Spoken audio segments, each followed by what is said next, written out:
All right. Assalamualaikum warahmatullahi wabarakatuh. So, my name is Muhammad Gifari. Oh,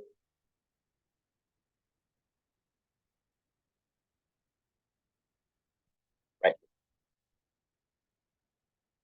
So, my name is Muhammad Gifari, and right now I would like to give my presentation about the study of translation and what is the connection with the comparative literature.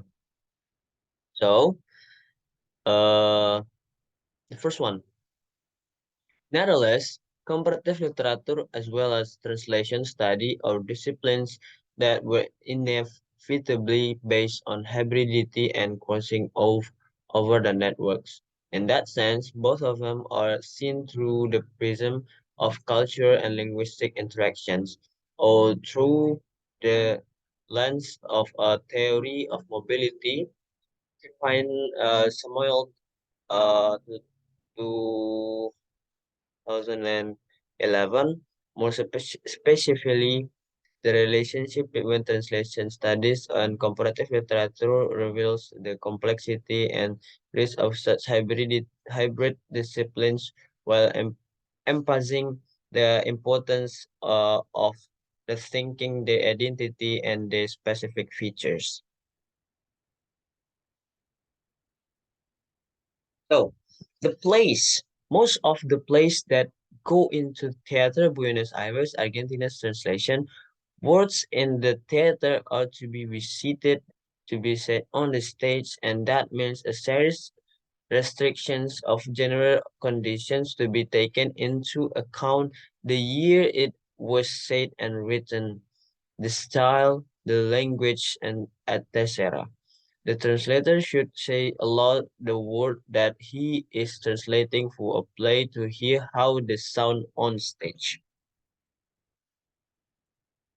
So, in his book, in her book, Translation and Translation Study Introduction to Translation, Professor Amparo uh, Hurtado Albir, a leading translation specialist, defines five literary translation techniques as presented below. The first one is adaptation.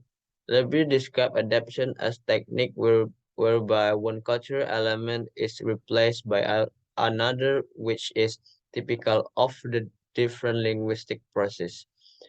In this case, of the most important thing is the actual meaning of the message rather than word making up.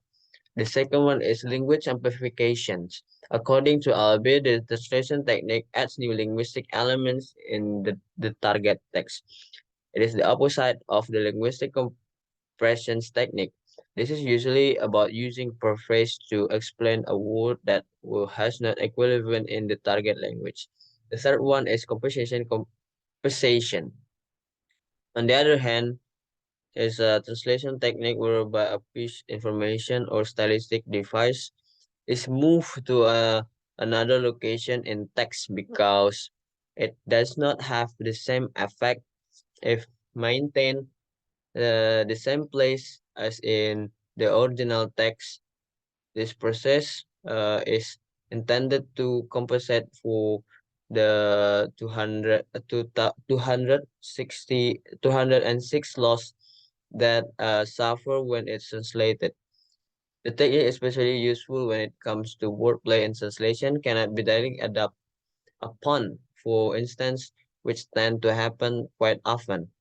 Then, they will try to create another play on word and another part of the text. So the fourth one is elision. The fourth technique is of literature translation described by Albert Ellison. Ellison's is a process that involves removing items of information originally language text so that they do not appear in the target text. As with the linguistic compression technique, Ellison is opposite of amplification process. It is certainly frequently the case that the literary translation on obligate to condense the information contained in certain passage being translated. So to do this, some items which are not considered essential must be removed as their elation will improve the stylistic quality of the translated word. Borrowing. The fifth one is borrowing.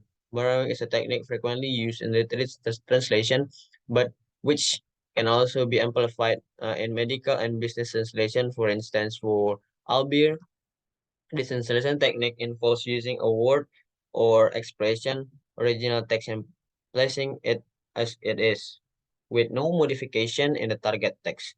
This can be expression taken for third language, example Latin or familiar expression by speakers of the target language, or even an translatable expression which is not worth explaining. So that's all about my presentation right now about the translation and comparative literature. Thank you so much. Assalamualaikum warahmatullahi wabarakatuh.